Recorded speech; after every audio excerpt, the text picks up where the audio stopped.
Yes, hello mga katropa. Once again, this is Pancha and welcome back to my channel. And for today's video ay ibibigay ko sa inyo ang top 5 na loan apps na legit at merong mga mababang interest. Disclaimer lang po, hindi po ito sponsored at hindi ko rin hinihikayat kayong lahat na mangutang. At lastly, ang pangungutang gamit ang mga apps na ito ay hindi joke or laro-laro lang. Kailangan pong maging responsable at ang utang ay dapat bayaran. So wag na nating patagalin pa. Dumako na tayo sa top number 5.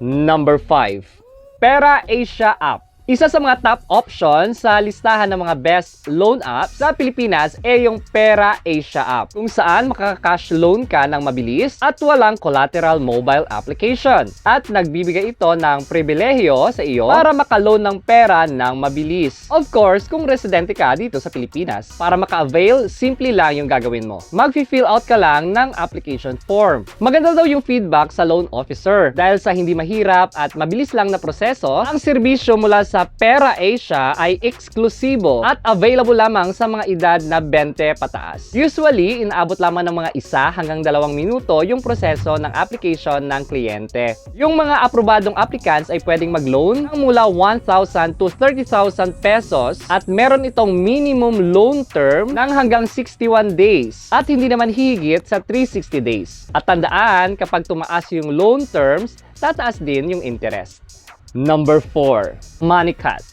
Isa din sa mga best loan apps ay ang MoneyCat, isang financial at technical platform na ginawa upang tugunan ang pangangailangang pinansyal ng mga kliyente at pwede kang mag-loan ng cash instantly kahit anong araw at anong oras. Ang application na ito ay base sa mobile internet security technology at big data analysis. Ang MoneyCat ay meron term na umaabot sa minimum day of 90 days to 180 days as maximum. Ang annual loan rate sa app na ito ay 16.6% per month. Ang mga users ay walang babayarang fees sa transaction. Ang service na ito ay available lamang sa Philippine citizens na may edad 20 pataas. Ang advantage ng MoneyCat app ay makukuha mo talaga kung magkano yung hinira mong funds, sa bahay ka man o trabaho. Ang kabuuang proseso ng paghiram ng pera ay magagawa sa pamamagitan ng pag-fill out ng application online kasama na yung agreement. Isang government ID lamang yung kailangan mo para maka-apply. Aabutin lamang ng mga hindi hihigit sa 5 minuto yung pag-register. Kasama na dito yung pag-submit ng application at pag-accept ng agreement.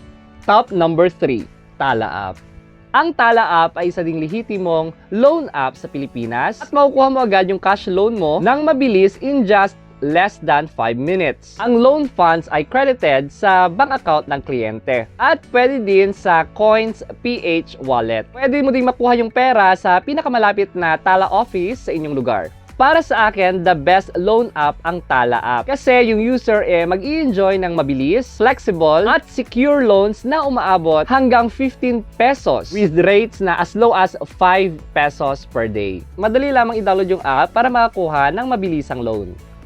Top number 2. Alam naman natin lahat na pwede tayong mag-loan gamit yung GCash app natin. Pero kung hindi mo pa alam yon, pues pwede mo itong subukan. Ang GCash loan app ay maituturing na first among the best loan apps in the Philippines na magbibigay sa iyo ng loan ng mabilis in just few minutes. Gamit ang app na ito, pwede mong gawing virtual wallet ang phone mo, kung saan pwede kang mag-save ng money at mag-withdraw tulad ng sa iyong bank account or mag-transfer ng pera sa wallets to include PayPal. Gamit din yung GCash, pwede itong gamitin ng mga users para magbayad online at mag-transfer ng pera sa ibang GCash or bank accounts ng mabilis. Sa GCash, mapapabilis at mapapadali yung iyong transactions kahit walang actual na pera or cash. Pwede mo itong gamitin mag-purchase sa mga online stores kung wala kang physical card at gamit lamang ang American Express Virtual Pay Card na related siya sa mobile wallet. Isa din sa napakagandang feature ng GCash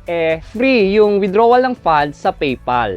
And para sa top 1 natin na best loan apps, walang iba kundi ang top number 1, OneHand app.